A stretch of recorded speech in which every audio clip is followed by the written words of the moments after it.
de una distribución en particular conllevaría bastante claro. En este caso, la idea es que nosotros conozcamos lo básico para poder trabajar con nuestros simuladores, ¿no? A diferencia de Python, que sí nos necesitamos conocer a más detalle, porque en base a la programación, a la lógica que implementemos, es los resultados que vamos a obtener. Básicamente esta parte teórica es para conocer el entorno sobre el que vamos a trabajar, ¿no? Pero la lógica y toda la programación va a ser en Python. Por eso más énfasis estamos poniendo al tema de Python. Entonces, aquí vamos a ver cómo instalamos, en este caso Ubuntu, y usamos, digamos, los comandos básicos, ¿no? Los principales para que puedan empezar a trabajar.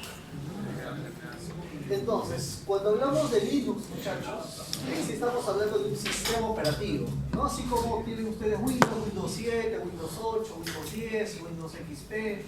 Antes que el Windows XP que existía, no sé si recuerdan, Windows 98, ¿no? Entonces, todos son sistemas operativos. El sistema operativo corre sobre el procesador de la computadora. Y ese sistema operativo básicamente es un software.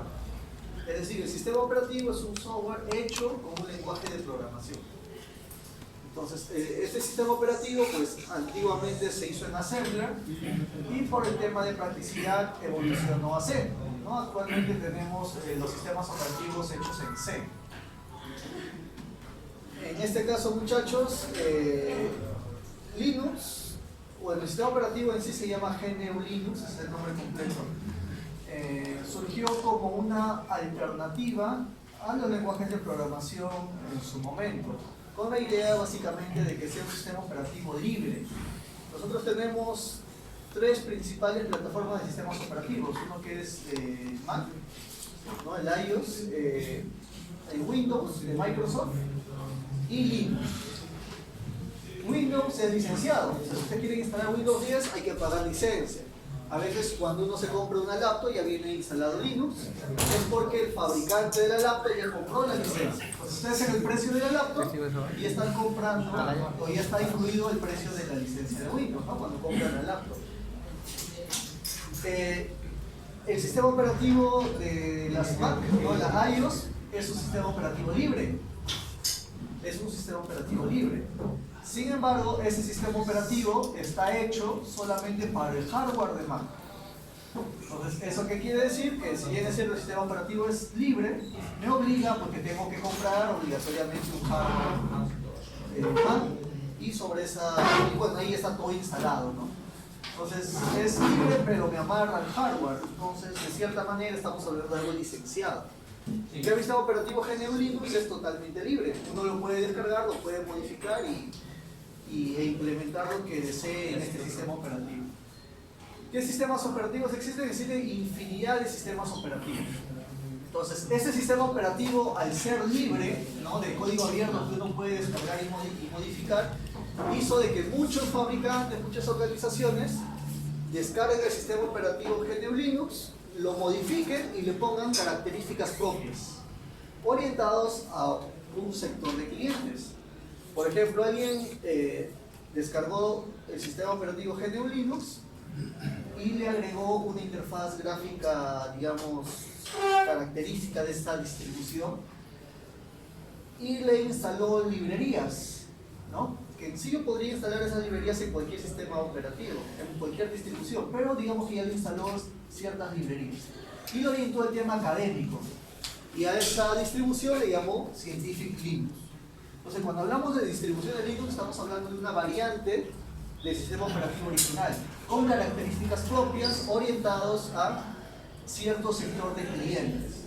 Entonces, por ejemplo, alguien desarrolló una tarjeta basada en un microprocesador para hacer aplicaciones de hardware y software, el Raspberry Pi, extrajo o descargó el sistema operativo, hizo sus variantes, le agregó cosas de compatibilidad con el hardware y le llamó Radeon.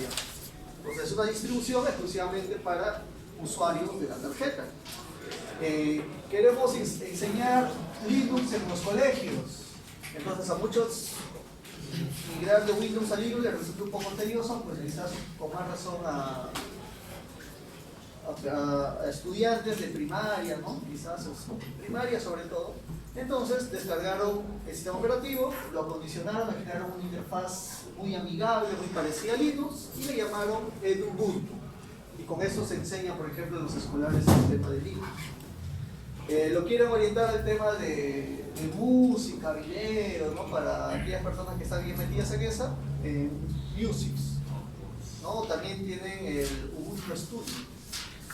Para los sistemas operativos, para los dispositivos móviles, miren, tenemos un microprocesador ARM con ciertas características y le queremos poner un sistema operativo para que cualquier desarrollador haga aplicaciones y una persona, un cliente, se pueda descargar las aplicaciones y pueda darle bastante uso a su celular. ¿Qué surgió? Android. Entonces, así como estos ejemplos, existen infinidad de ejemplos, digamos, son los más conocidos, los más usados. Existe infinidad de distribuciones que se han desarrollado en base a GNU Linux. Y todos libres, esa es la condición. Yo descargo, lo modifico para que sea libre. Incluso hay una distribución peruana, ¿no? Han descargado el sistema operativo, le han agregado cosas, ¿no? Y lo han hecho su propia distribución. Entonces cada uno puede descargar el propio sistema operativo, le hace modificaciones y lo llama como desee. Pero hay ciertas condiciones, ¿no? Hay que darle soporte, entre otras cosas. Entonces, hay infinidad de distribuciones, muchachos. Aquí una de algunas nada más, no son infinidad de distribuciones. Entonces, ¿por qué es conveniente usar Linux? ¿O por qué se recomienda usar Linux? Primero, porque es gratuito, ¿no? Ya no se van a empezar a estar craqueando, ¿no? Ya van a dormir tranquilos, ¿no? Con la conciencia limpia. Entonces, es gratis. Simplemente lo descargamos, lo instalamos como ahora lo vamos a hacer y listo. Como les comentaba, el sistema operativo de las Mac también es libre, pero como está diseñado para el hardware de Mac, te obliga a comprar el hardware de Mac, la laptop, la computadora, el móvil. Y ya viene con el sistema operativo libre. O sea, al final ya te está amarrando a comprar el hardware, ¿no?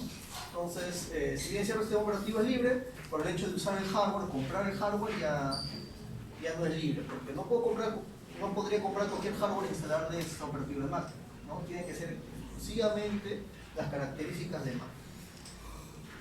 Si usamos Microsoft, ¿no? Una computadora para instalarle Windows, pues hay que comprar licencia de Windows.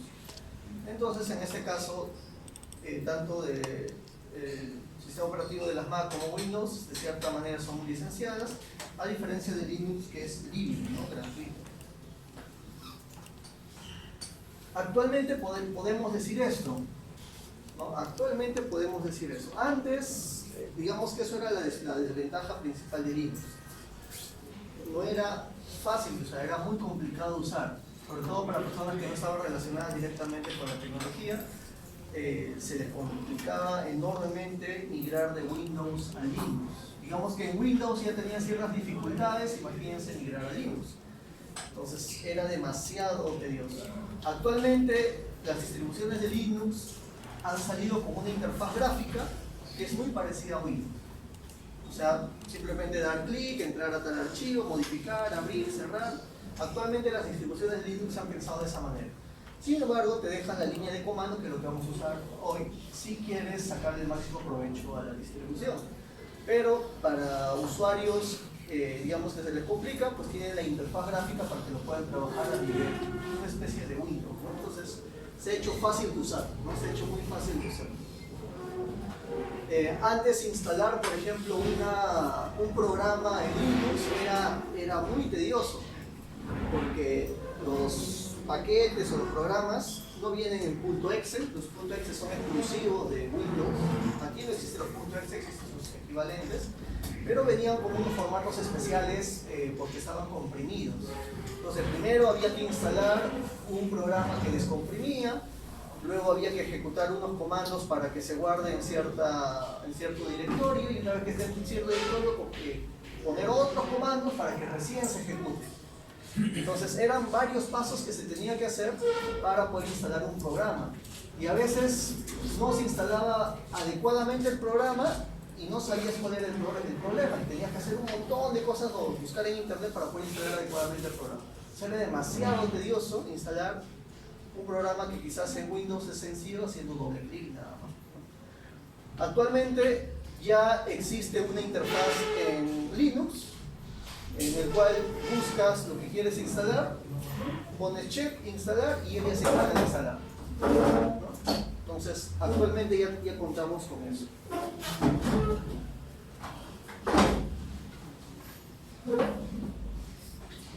Después te avisa de si hay actualizaciones, ¿no? Te avisa si hay actualizaciones, simplemente le das a aceptar y hace las actualizaciones. Antes todavía había que poner un montón de comandos, era un poco tedioso, ¿no? Ahora ya es más sencillo. Antes, cuando tú ponías en las instrucciones de Linux, te comprabas, por ejemplo, un teclado inalámbrico, ¿no? Tú lo instalabas a tu computadora que tenía Linux, no necesariamente ya tenías la operatividad del teclado del mouse. A diferencia de Windows, tú te compras un teclado mouse inalámbrico, lo conectas, carga, instala y ya lo estás usando. Windows no, antes, ¿no? No eran compatibles los drivers, entonces había que instalar drivers. A veces los drivers no eran compatibles con Linux, había que instalar un programa previo para hacer una conversión, era demasiado tedioso. Y para evitar eso, a veces uno tenía que comprarse un dispositivo en base a una lista que el desarrollador de la distribución te daba.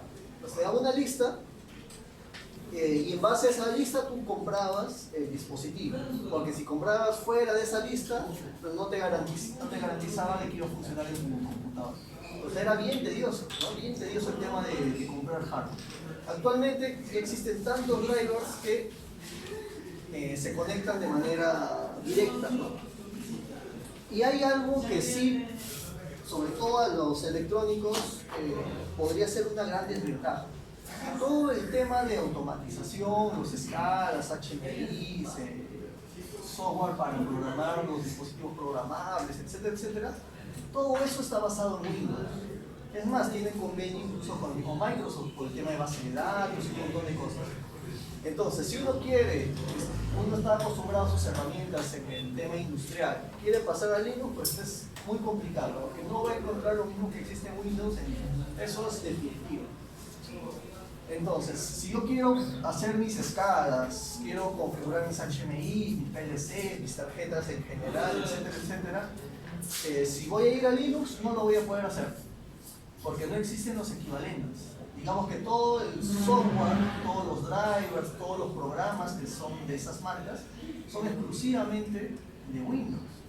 Por ahí quizás alguien ha hecho un equivalente, pero es demasiado complicado realizar las instalaciones. Porque podría ser una desventaja.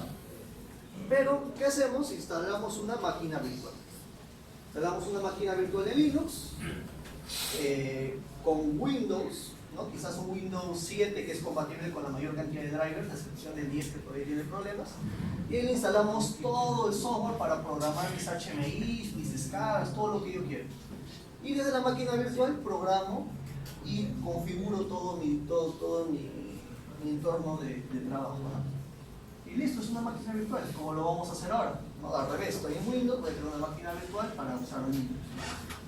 Entonces, con eso digamos que ya nos estamos olvidando de esa limitación, ¿no? Es por eso que ahora sí mencionamos que hay software y hardware compatibles. A nivel de software, por ejemplo, Word es de Microsoft, Excel es de Microsoft, PowerPoint es de Microsoft. Entonces, no existe ni Word, ni Excel, ni PowerPoint que no sea de Microsoft. Entonces, yo no puedo usar esas aplicaciones en Windows. Por ejemplo, en el Google Drive, ustedes pueden abrir archivos tipo Word, tipo Excel, tipo PowerPoint, ¿no? O por ejemplo, cuando yo publico ahí las notas son tipo Excel, ¿no? Pero no son Excel, tampoco son Word, tampoco son PowerPoint. O sea, son tipos, o sea, cumplen el mismo objetivo, pero es otro software que tiene otro nombre, que lo han hecho otros desarrolladores. Y se asemejan para que aquellos que están acostumbrados a Word, pues no no tenga ningún problema y lo use, ¿no? De manera directa. En Linux sucede lo mismo, no existe Word, ni PowerPoint, ni Excel. Lo que existe es su equivalente y esos programas le llamamos LibreOffice, ¿no? LibreOffice. Entonces tenemos LibreOffice, que es como el LibreOffice es Office, el equivalente a Office pero de distribución libre. Y ahí tenemos el equivalente a Word, el equivalente al Excel, el equivalente al PowerPoint. Y con esos programas podemos hacer lo mismo. No hay compatibilidad, es decir, yo no puedo abrir el LibreOffice Word con un Word y viceversa, pero sí hay programas que te pueden hacer una conversión, pero no te va a hacer la conversión al 100%. Si tú tienes un formato bien establecido, con imágenes, pues te va a botar cualquier cosa. Entonces digamos que eso sería un pequeño inconveniente, ¿no? Un pequeño inconveniente. Sin embargo, si uno está acostumbrado a usar Linux, pues trabaja con su Word de LibreOffice y con ese se queda, nada más programa, imprime todo lo que quiera, no tendría por qué estar usando el Office Microsoft. Y así con infinidad de programas. Si alguien, digamos, está acostumbrado a un programa que solamente existe en Windows, es 100% seguro que exista su equivalente en Linux.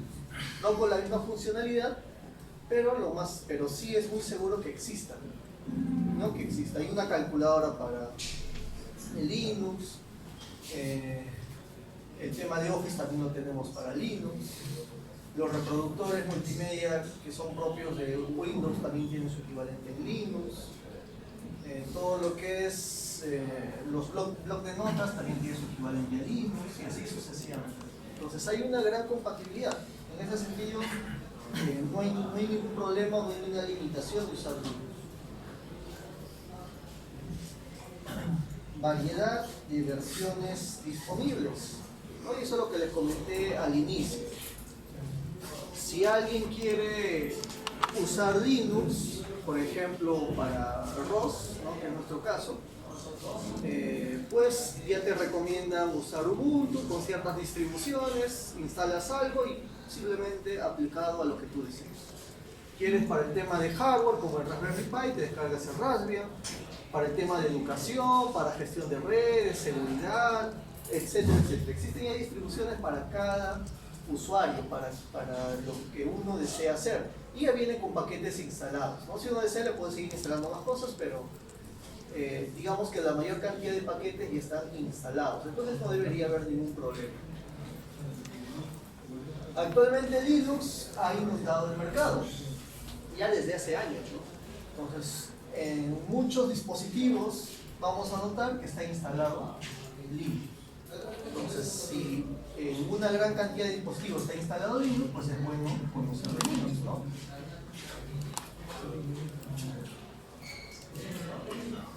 Y finalmente, porque es seguro.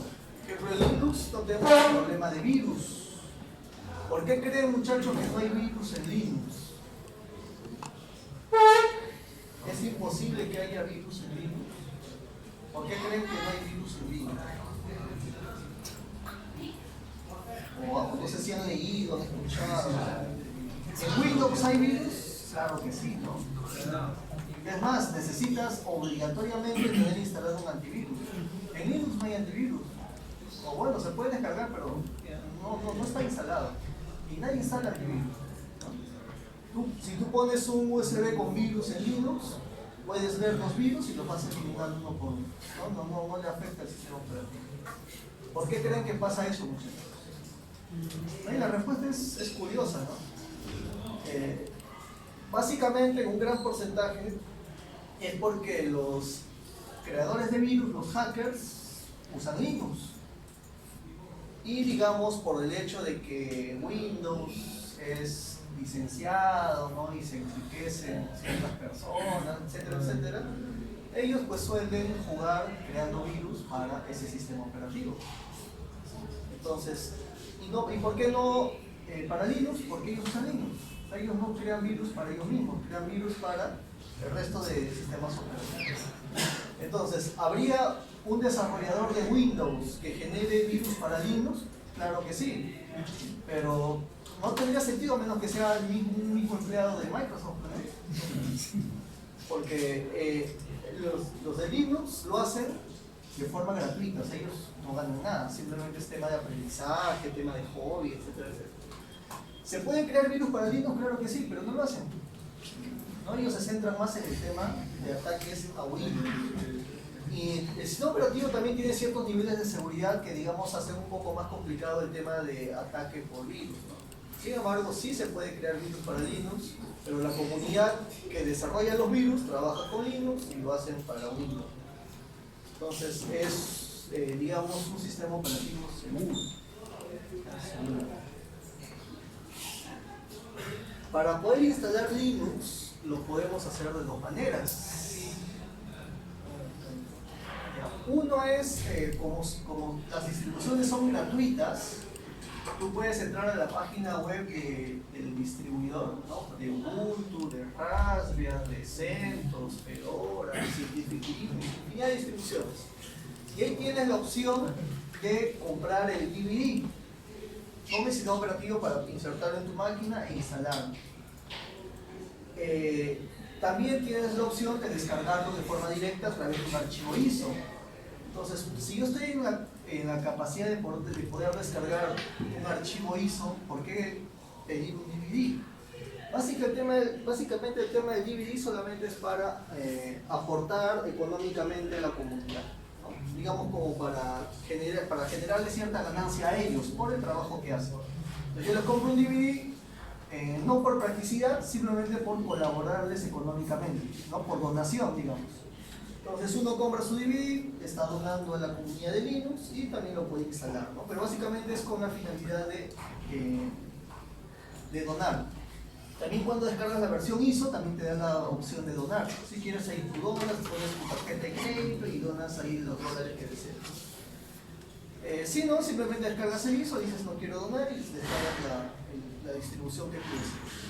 Una vez que tú tienes el archivo .iso, ¿no? Si deseas lo quemas en un DVD y lo instales, o si no creas un disco virtual, montas sobre el disco virtual y lo instalas, ¿no? Como desees.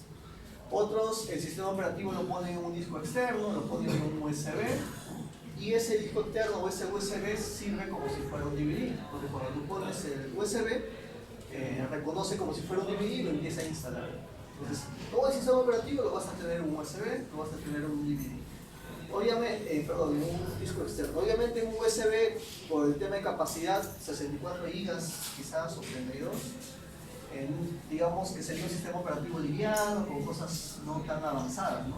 Aparte, la transferencia de datos que hay entre el USB y la computadora también no es tan rápido. Entonces estarías trabajando un poco lento. Si tú lo instalas directamente a tu computadora, para que esté la mitad Linux, la mitad Windows, pues el Linux va a correr a la misma velocidad que Windows, ¿no? Usando toda la potencia del hardware de la computadora, que es lo ideal. Otra manera es instalar un sistema o una máquina virtual, que es nuestro caso, y sobre esa máquina virtual instalamos el ISO.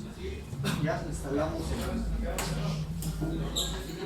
Entonces, para instalar Linux, nos vamos a Ubuntu.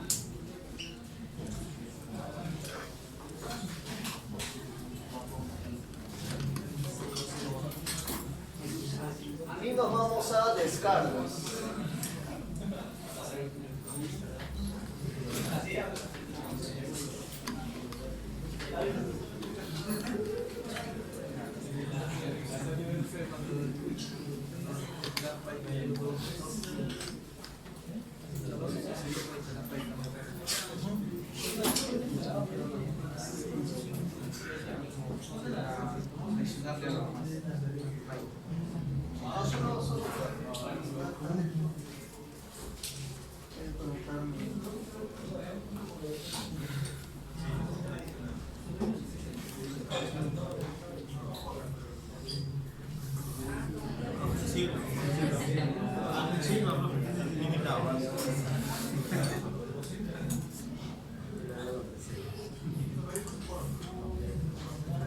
Y a ver, acá tenemos Python.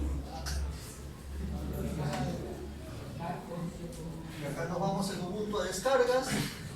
Y hay distintas aplicaciones, miren, incluso ya te vienen para el mismo Raspberry, ¿no?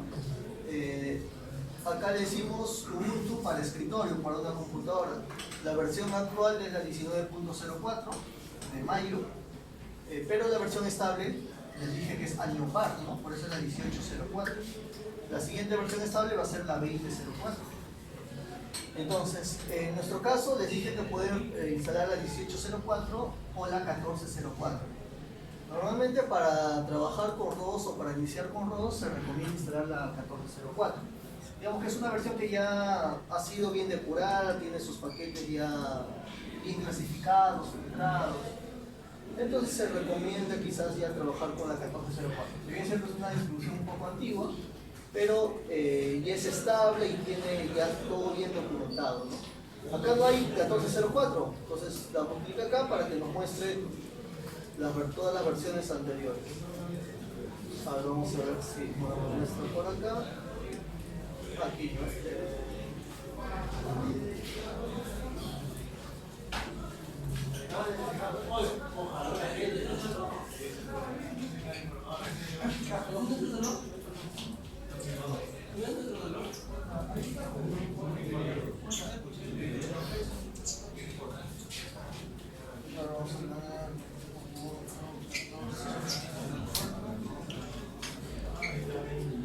Esta, ¿no? Ubuntu 14.04 LTS porque es versión estable.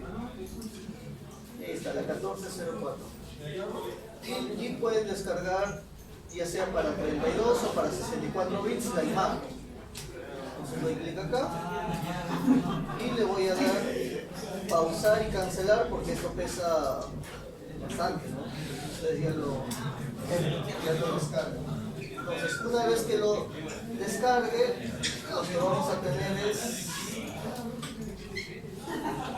este de acá. Ubuntu 14.04.6 AMD que pesa 1 GB o 130 MB. Y si alguien desea la distribución, ¿no? Ahorita podemos estar copiando de 2 en 2 porque se va a demorar como 15 minutos cada. Si lo hacemos al final de la clase, lo vamos a quedar hasta las 10 copiando. Entonces, si ahorita desean, podemos copiar de 2 en 2. Ya no van distribuyendo, pero dejarlo desde sus servicios.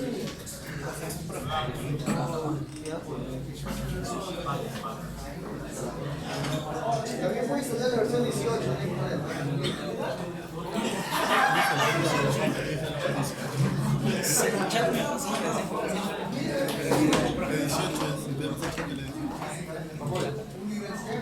Yo quería dejar el 14 para probar si no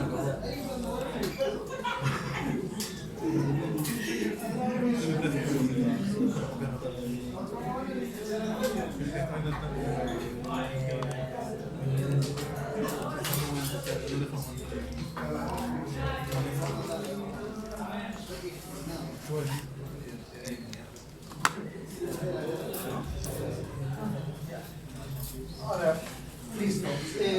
En Python, no entramos a python.org, para los que todavía no han instalado.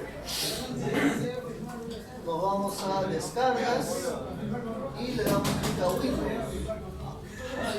Y acá tienen para instalar la versión 3 o la versión 2.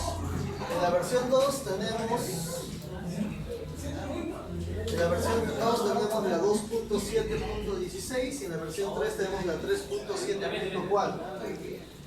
Puedes tomar cualquiera de las dos, las diferencias son mínimas. Sin embargo, nosotros estamos trabajando con la versión 2, donde lo recomendable sería la 2.7.16. Si están trabajando con la 3, no hay problema, solamente que tengan cuidado con la función print y la función input, ya que son diferentes al print y el input de la versión 2, ya son diferentes. Entonces ahí hay que tener cuidado. El resto es un 95% similar. Ahora, para instalar la máquina virtual pueden usar el VirtualBox o si no, el VMware. Entonces, el VirtualBox se van a descargas e instalan la última versión para Windows. También lo voy a detener. Ustedes ya lo descargan. O si no, se van a VMware e instalan la última versión del VMware. La diferencia es que el VMware es licenciado, el VirtualBox es libre. Entonces, para el VMware entran a YouTube para craquearlo, ¿no? ¿Qué canal? No. ¿Qué canal? Ya, o sea, básicamente les hace descargar la última versión del VMware y al final les pide una licencia. Entonces ustedes entran a YouTube y en los comentarios ahí les ponen la licencia.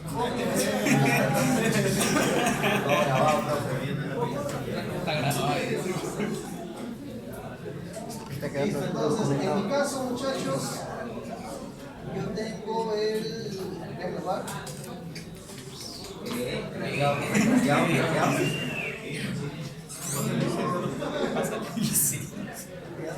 Y acá yo ya tengo instalado mi sistema operativo, pero vamos a instalar nuevamente. Entonces, acá le vamos a poner File, New Virtual Machine. En VirtualBox es lo mismo, crear una nueva máquina virtual. Y acá te dice cómo quieres que sea la máquina virtual, para usuarios avanzados o para usuarios, digamos, para hacer una instalación directa. Acá te dice de dónde vas a instalar el sistema operativo, está en tu disco, está en la lectora, o tienes la imagen en un archivo, o la última es que tú lo vas a agregar luego. Lo aconsejable es esto, el tercero. Luego ya le vamos a decir de dónde vamos a sacar el ISO. ¿Qué distribución vas a instalar? Puedes instalar Windows, ¿no? Por ejemplo, uno tiene Windows 10, pero tienen un PLC antiguo que solamente se programa con Windows XP. Entonces creo en Windows 10 mi máquina virtual para Windows XP. O en nuestro caso, ¿no? Yo quiero Linux. Y acá, ¿qué versión de Linux quieres? Hay un montón de versiones. Si usas Ubuntu, significa Ubuntu 32 bits. Si pones Ubuntu 64, Ubuntu 64 bits. Mira, hay un montón de distribuciones. Le ponemos siguiente. Acá pones el nombre, ¿no? Cómo quieres que se llame la máquina virtual. Y aquí, muchachos, esto es importante. Colocas dónde quieres que se grabe el sistema operativo. Por defecto va a aparecer la ruta donde has instalado el VMware o el VirtualBox, ¿no? Que está en C, archivos de programa. En mi caso, como ya no tengo espacio en mi disco C y mi disco D, lo que hago es instalar un disco externo. Entonces yo acá coloco la ruta de mi disco externo. El VMware, el VirtualBox está instalado en mi disco C, pero la ruta donde se va a guardar la máquina virtual es en el disco externo. Ustedes, es por eso que también va a ser un poco lenta cuando trabaje Ubuntu, o sea, más lento que la misma máquina virtual. Ustedes tienen unos 30 espacios, 30 GB de espacio por lo menos en el disco C, déjenlo en la misma ruta que les da el VirtualBox o el VMware. Ya déjenlo directo y le dan clic a siguiente. ¿Cuánto de espacio le quieres poner? Le ponemos 30 GB. Ya 30 GB y lo dejamos de esta manera. Si seleccionamos la opción de arriba, todo el sistema operativo te lo va a crear en un archivo. En cambio aquí te lo va a crear en múltiples archivos como debe ser, ¿no? Si en caso queramos modificar algo, no se va a poder hacer porque es un solo archivo. En cambio acá se modifica uno de los archivos y listo. Entonces le damos siguiente. Acá configuramos el hardware.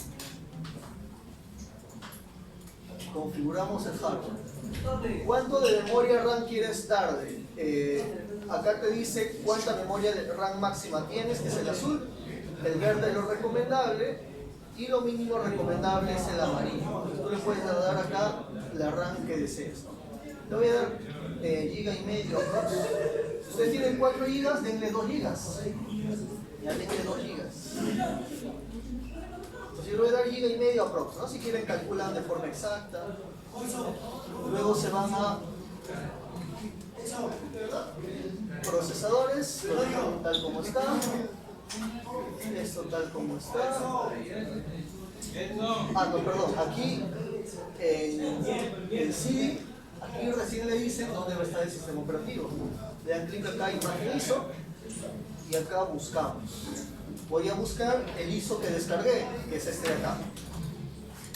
Ya, entonces no se olviden de entrar a configuración de hardware, seleccionan la RAM y en el disco le ponen imagen ISO y le colocan la ruta de donde han descargado el ISO, ¿no? De donde han descargado el ISO. Luego esto lo dejan tal como está.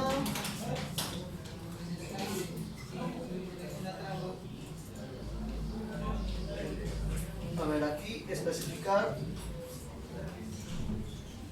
resoluciones y le ponen la resolución de su pantalla.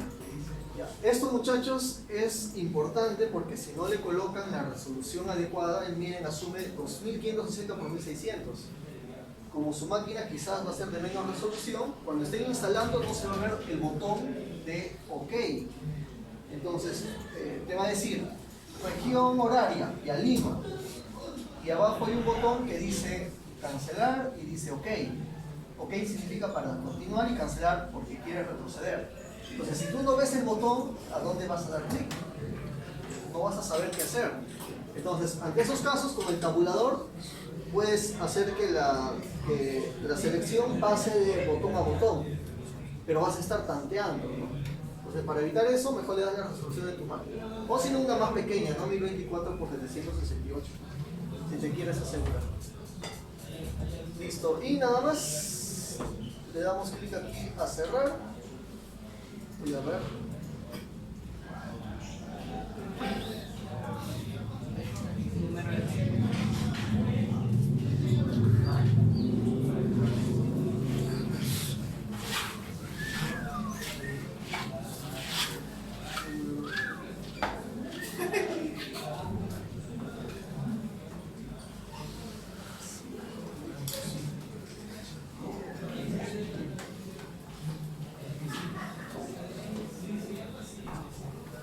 No te deja, no te deja, no.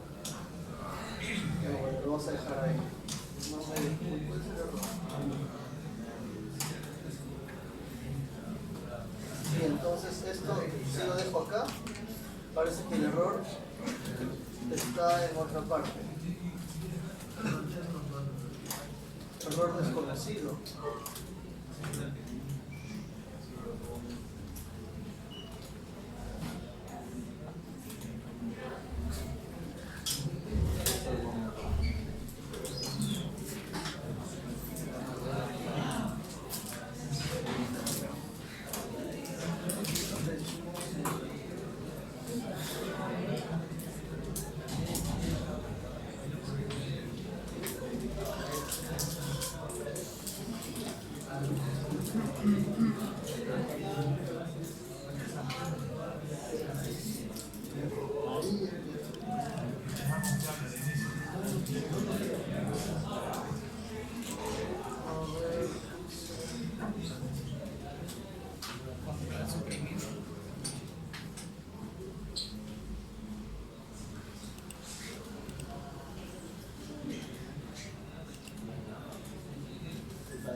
muchachos, 2 GB de RAM y le generamos ahí.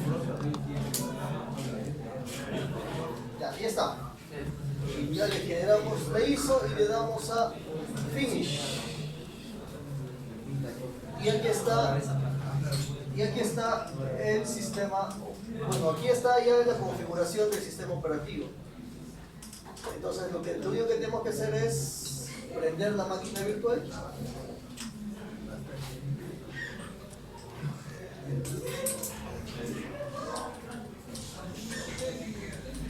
Y esto lo que va a simular es como si hubieran puesto un disco, ¿no?, de Ubuntu de 64 bits y empieza a bootear, empieza a cargar.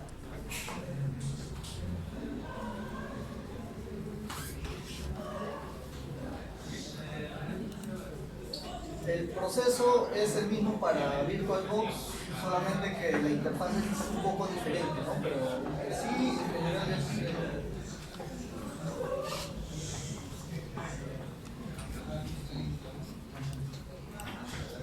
Entonces, como vamos a instalar, o como estamos instalando Ubuntu versión 14, tenemos que instalar ROS versión 14. Y esa es la versión Indigo. En cambio, para aquellos que están instalada la versión Ubuntu 18.04, hay que instalar la última versión 18. Acá te dice en qué versión quieres instalar Ubuntu. Recomendación, manténganlo en inglés por el tema de comandos. Acá te dice cómo quieres hacer la instalación. Escojan por favor este y este. ¿Qué significa? Que va a descargar, además de instalar, también va a descargar todas las actualizaciones y software de tercero. Ya le dan continuar.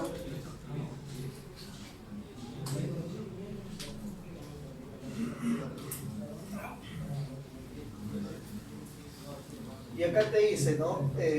¿Cómo quieres hacer la instalación? En este caso es borrar todo el disco, ¿no? Borrar todo el disco e instalar Ubuntu.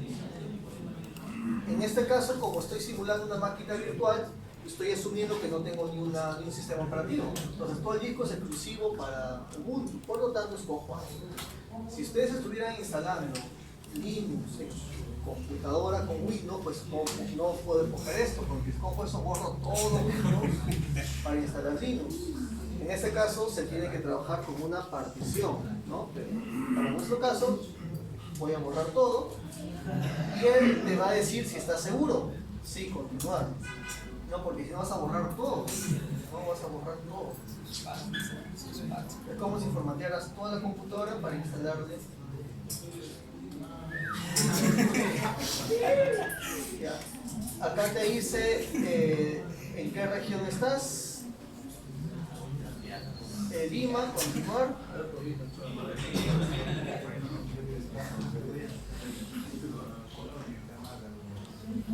Y acá te dice que selecciones el teclado. Ya el teclado le ponemos detectar el teclado para que él detecte. Y te dice que presiones una de estas teclas. Entonces, por ejemplo, yo para tener este paréntesis tengo que hacer una combinación de teclas. Entonces hago esa combinación de teclas. Ahora te dice que presiones la siguiente. En mi caso yo tengo la B, presiono la B. Y presiones la Z, ¿no? Z. Listo. Ahora te dice, en tu teclado tienes a este carácter, en mi caso no, supongo que no. ¿Tienes ese carácter? No. A ese carácter no. A este carácter sí. Y él ya reconoció cuál es tu teclado. ¿Ya? Eso es para que no tengas que estar escogiendo tú de forma automática.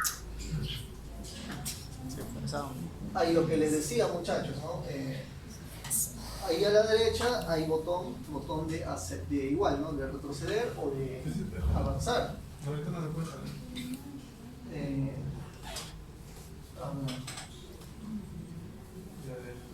virtual.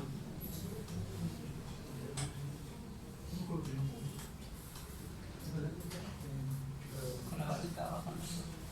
Ese es el problema.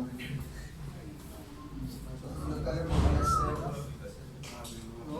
Igual. Entonces aquí miren, presiono tabulación, selecciono a él, tabulación, Doy una tabulación y eso significa que no. Doy otra tabulación, significa que sí.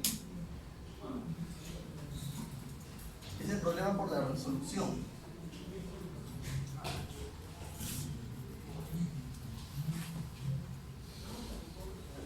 Y ahí está. Ahora te dice que coloques el nombre que le quieres poner a tu máquina, ¿no? Entonces, no sé, puede ser electrónica,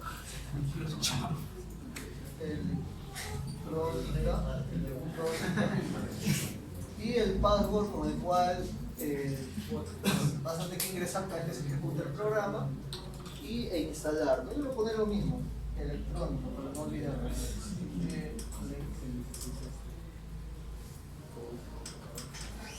Y acá repito. Y listo. Entonces, miren, doy tabulación, otro y el tercero. Y ahí sí son 3. Ah, no, perdón. Ahí también son 2. Ya, ese es no, y ahí continuar. Está mal acá. Está mal así.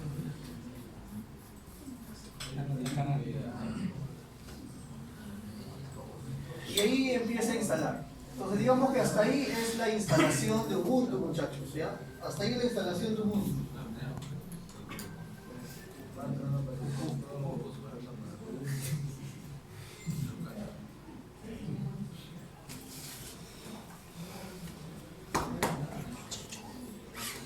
A ver, lo vamos a dejar instalando, voy a quitarle el Wi-Fi, si no va... Como le he puesto que descargue todas las actualizaciones, es una versión de 2014, ¿no? Entonces tiene que descargar un montón de actualizaciones. Ya, y lo dejamos ahí instalando. Ya lo dejamos instalando. Doctor, pero ¿y dijo del idioma, de si está en español o en inglés? Va a haber algunos la mayor cantidad de comandos son los mismos, pero cuando quieras acceder a ciertas configuraciones, como estás en idioma español, te va a mostrar en español. Entonces, si uno está acostumbrado a manejar las configuraciones a nivel de inglés, que va a ser nuestro caso, tú vas a tener que buscar el equivalente en español. Entonces, por ejemplo, yo no voy a poder entrar a Program File, porque en tu caso es archivos de programa. Claro. Ya, a ver. ¿Lo puedo cambiar igual? Sí, hay configuración para que puedas cambiar el sistema operativo. Para el idioma. No, porque yo sí he instalado el sistema operativo. Puedes entrar a configuraciones del sistema operativo y modificar a inglés. Ya, a ver muchachos, y entonces la estructura de directorios, ¿ya? Esto es importante para saber el tema de la instalación y dónde se encuentran los archivos. En Linux, esto ya está estandarizado, ¿ya? Está estandarizado. El estándar FHS lo que hace es que todos trabajen los directorios de Linux de la misma manera, como base. Entonces, como base, ellos tienen un directorio raíz. Y sobre ese directorio raíz ya se crean un montón de directorios y cada directorio tiene una aplicación, tiene un objetivo. Entonces sobre el directorio raíz tenemos el directorio bin, el directorio boot y así sucesivamente. Hay un montón de directorios y cada directorio tiene un objetivo. Entonces el directorio raíz es el inicio, ¿ya? A partir de ahí surgen el resto de directorios.